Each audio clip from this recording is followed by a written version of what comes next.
বাংলাদেশের লক্ষ কোটি মানুষের কলিজার স্পন্দন, যার জন্য এই 3টা বছরই আমরা দোয়া করি।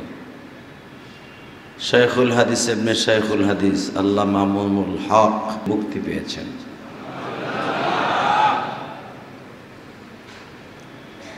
আল্লাহ পাকের শুকর। আসলে যে যে দলের যে যে মতের তার চিন্তাধারা ওই দিকেই থাকবে। আমরা আলেমের দরদ আলেমের অন্তরে থাকতে হবে। হাজির দরদ যেরকম হাজির অন্তরে থাকে, ভাইয়ের দরদ যেরকমভাবে ভাইয়ের অন্তরে থাকে, যেরকম পানি ছাড়া কোনো মাছ বাঁচে না, আলেম ওলামা ইলমে দ্বীনের মাহওয়াল ছাড়া, আলেম ওলামা ইলমে দ্বীনের মার্কাজ ছাড়া তারাও বাঁচে না। দেখবেন যারা ইংরেজি শিক্ষায় শিক্ষিত, তারে যদি মাদ্রাসায় নিয়ে বাইন্দে থুয়ে দেন আর ভাল লাগবো না। আবার একটা আলেমকে যদি আপনি ইংলিশ মিডিয়ামের বারিন্দায় নিয়ে বসা করে রাখেন, ভাল লাগবে না। ঠিক না বেঠিক?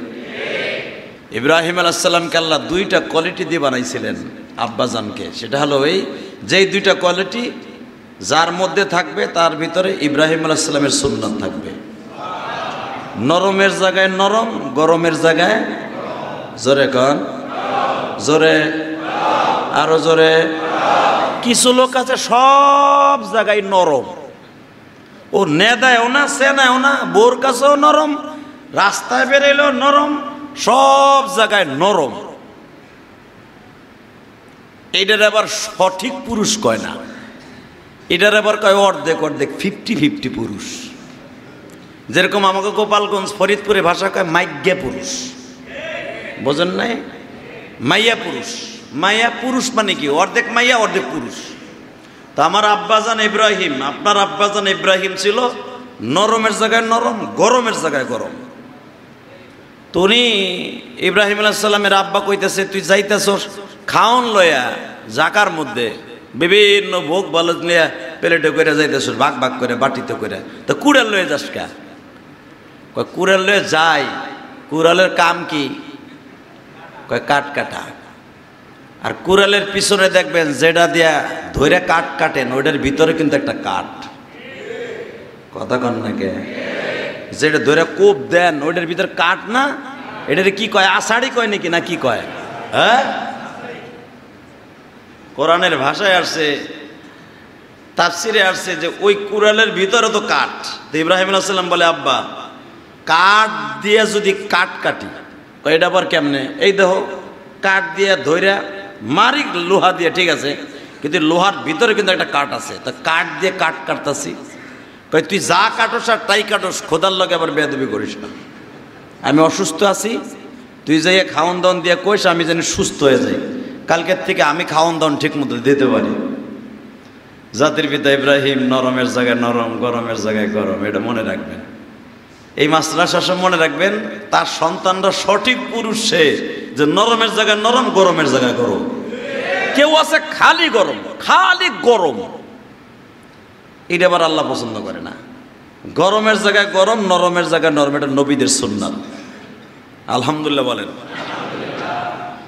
তা আমার আব্বাজান গেছেন, যাইয়া তো খোদারে খাইতে দিচ্ছেন। খোদারে বলছে, দেখ আমি আমার আব্বাজানের কাছে নরম, মার কাছে নরম, এখন আইসি তোকে সামনে, তোরা অর্ধেক খাবি, আমি অর্ধেক খাবো, যদি না খাস আমি তোকে খাবো।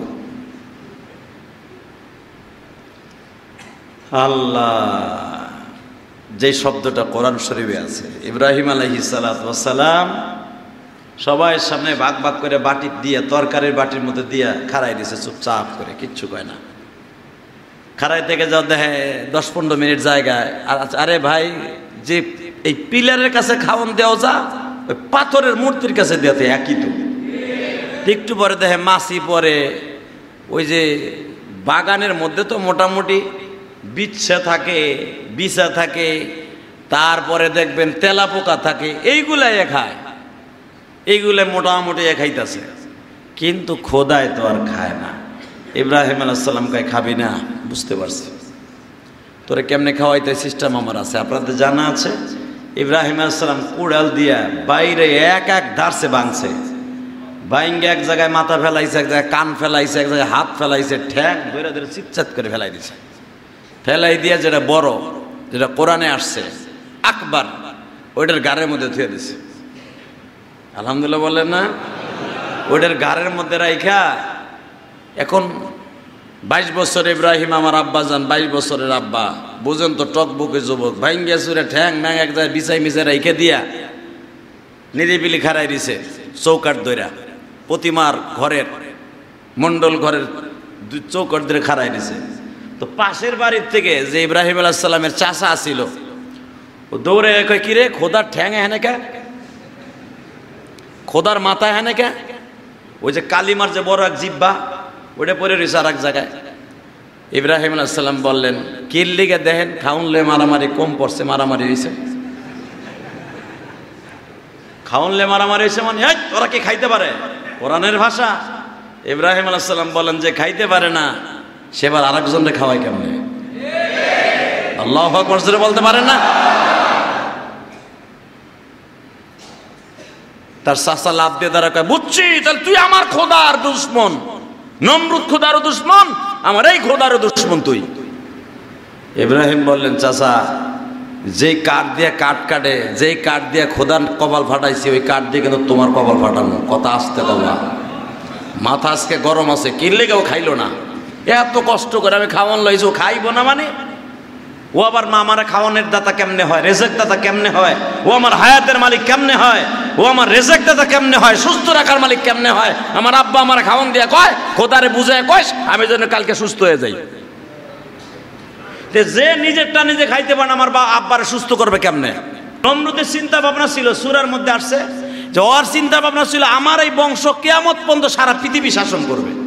কারণ নমরুদ সারা পৃথিবীর বাদশা, 4 জন মানুষ সারা পৃথিবীর বাদশা ছিল, তার ভিতরে নমরুদ একজন। তার চিন্তা ভাবনা ছিল আমি যখন এত 100 বছর বাঁচছি, আমার বংশের আমার ছেলে মেয়ে নাতি পোতা কিয়ামত পর্যন্ত শাসন করব এই দেশ, এই পৃথিবী। কিন্তু আপনি কি একবার চিন্তা করছেন, আপনি যেই বাড়িতে আছেন, হতে পারে আপনার ইন্তেকালের পরে আপনার পোলায় আপনার এই বাড়ি বেচা সে দিয়া বাড়ি যে বাড়ি করব? কথা কন না কেন? আপনার এই বাড়ি বেচা আপনার গ্রামের বাড়ি শরীয়তপুর, আপনার এই বাড়ি বেচা সে শরীয়তপুর যে বাড়ি করব। আমি বাড়ি করছি ঢাকায়, আমার পোলায় চিন্তা করবে আমার ইন্তেকালের পরে এটা বেচা আমার জন্মস্থান গোপালগঞ্জ জামুগা। হয় না এরকম? হয়। বাজানদের নমরুদের জানা নাই আল্লাহ সব করনেওয়ালা। নমরুদ সিদ্ধান্ত করলো একবার জীবনের তরে এমন সাজা ইব্রাহিমকে দিব, ইব্রাহিমের জায়গায় যেন পৃথিবীতে এই দুঃসাহস কেউ না করতে পারে।